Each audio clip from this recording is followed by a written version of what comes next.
যে প্রতিদিন দুপুরে তোকে আমার তুলে খাওয়াতে হয়, যখন আমি থাকবো না তখন তোকে কে খাওয়াবে? কেন? তুমি কোথায় যাবে? মানুষ কি আর সারা জীবন বেঁচে থাকে?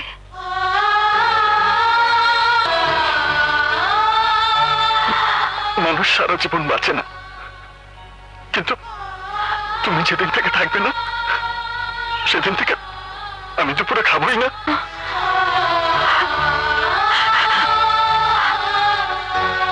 হে আল্লাহ, আমি কেমন করে ছেলেকে বোঝাবো যে আমার সময় ফুরিয়ে গেছে? এখন আপনার অবস্থাটা কি? দিন দিন যেন শরীর আরো খারাপ মনে হচ্ছে। ডাক্তার, আমার আর কত সময় বাকি আছে? ভাবি, আমাদের দেওয়া সময় শেষ। এখন আপনি বেঁচে আছেন বোনাস, যে কোনো মুহূর্তে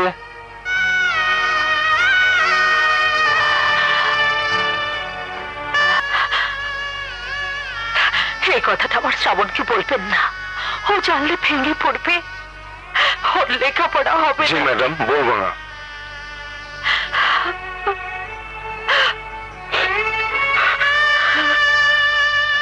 হায় রে মা,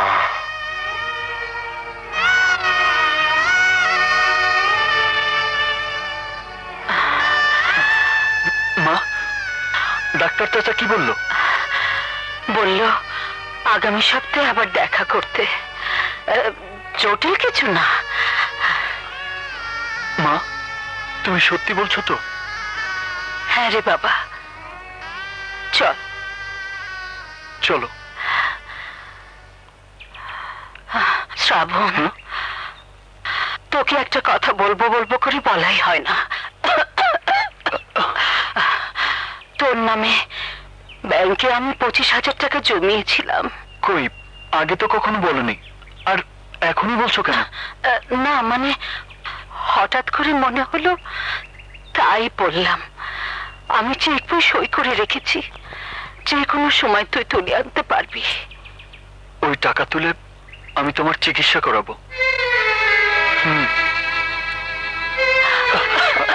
ভাই, একটু আসতে যাও।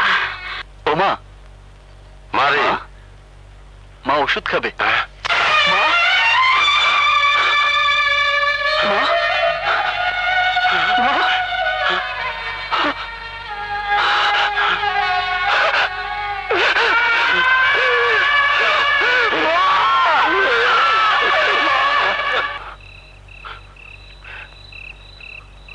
আমিন।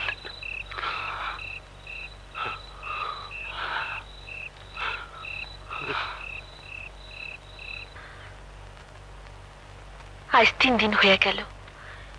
এই কয়দিনে তোমরা একরকম না খাইয়ে কাটাইলা। আজ 4টা ভাত মুখে দাও।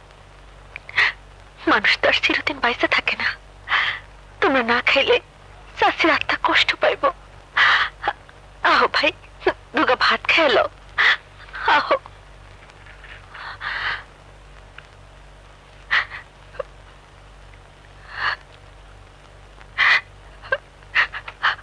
আহো, আহো ভাই।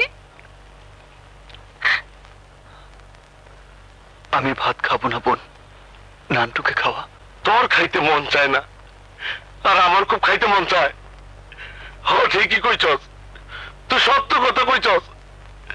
মা তো তোর একলা, আমার তো মা না।